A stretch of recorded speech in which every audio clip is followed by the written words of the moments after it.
Good morning, everybody. The Rev here. Welcome to A Cup of Coffee with Jesus. Hope you guys had a Merry Christmas. Got to spend some good time with friends and family. Someone gave me this amazing coffee mug here. I love it. It says, "Good morning, this is God. I will be handling all your problems today." And I even got some double shots coffee that I'm drinking in it. That was such a blessing.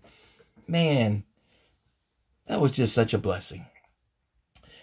Double Shots Coffee, 18th and believe Boston, downtown Tulsa. Makes amazing coffee. The guy's been roasting coffee for a long time. Good stuff. This is a Costa Rican blend. I was thinking about this on this cup, about God's handling all my problems today. And it's just, there's various stories all throughout the Bible where Jesus is handling problems. He's taking the problems, he's taking them to the Father. Look at the Israelites. God's handling their problems. Parted the Red Sea, for crying out loud. What bigger problem can you take care of than that? And they crossed on dry ground. But Mark 5, verse 35, it says, "While he was still speaking, they came from the house of the synagogue official, saying, 'Your daughter has died. Why trouble the teacher anymore?'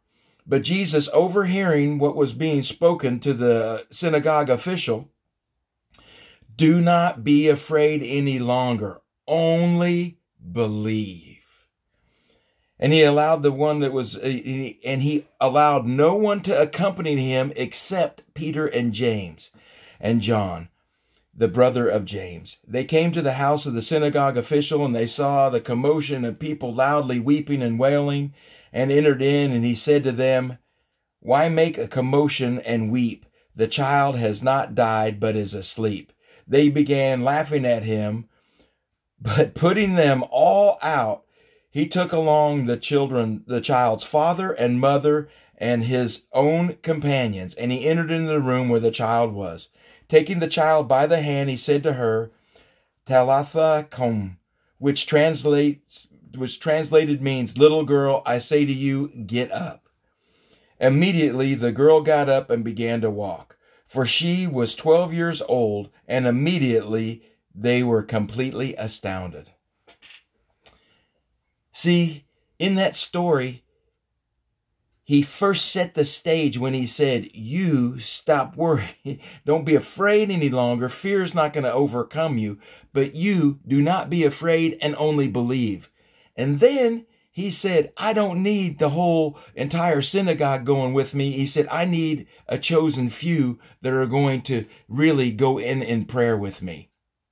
He needed some commitment from a chosen few. And then when he went to the house, he cleared all the naysayers out of the house. How do you go from weeping and wailing to laughing? It's because they were paid weepers. But that's another story. But anyway, so then he goes into the room with only his trusted, close companions, the mother and the father and the child. And he said, "Little girl, I say to you, get up." And she got up. That's taking care of all your problems today. Just like this. Good morning. This is God. I will be handling all your problems today. Today. Just like he did that day, today is that day. I hope you guys realize that it's our job to believe. It's our job to surround ourselves with the trusted few during those troubled times when we need Jesus to come in and intervene. It's not the multitudes that make it happen. It's the few that are committed. It is the few.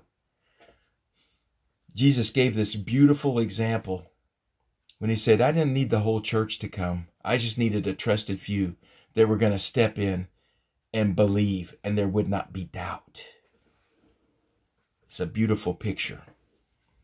And it says, to go on, it says, Jesus gave him strict orders not to tell anybody because it wasn't about him. And he said, "And by the way, she's 12 years old. You probably ought to get her something to eat." 12-year-old girls can eat just as much as 12-year-old boys at times. I'm just telling you. And he knew, because he said, "Get her something to eat. She needs nourishment for her body now." This is a beautiful story. Like I said, Mark 5, starting verse 35, take it on down to 43. It's a beautiful picture of how God is going to handle your problems today. It's our job to believe. It's his job to do.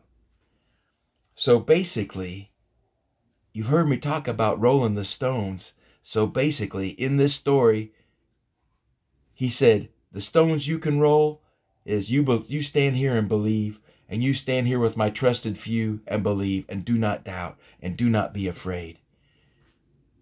And he said, I will do the supernatural. You do what you can do, and Jesus is going to come in and do the supernatural. He's just that good. Hope you guys have a good day. Always remembering, Jesus loves you. I love you. There's absolutely nothing you can do about it. Go let him handle some of your problems today. See you soon. Goodbye.